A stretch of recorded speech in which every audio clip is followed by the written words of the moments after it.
नासिर मदनी साहिब अपने दस्ते शफ़क़त से उन्हें सर्टिफिकेट दे रहे हैं। दूसरा बच्चा जिसने नात में हिस्सा लिया समीउल्लाह, मैं गुजारिश करूंगा सईदुर रहमान साहिब वो अपने दस्ते शफ़क़त से उन्हें सर्टिफिकेट इनायत करेंगे।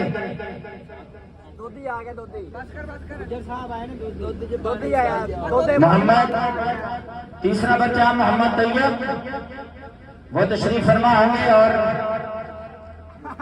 सईदुर रहमान साहिब अपने दस्ते शफ़क़त से उन्हें सर्टिफिकेट इनायत करेंगे। मोहम्मद तैयब,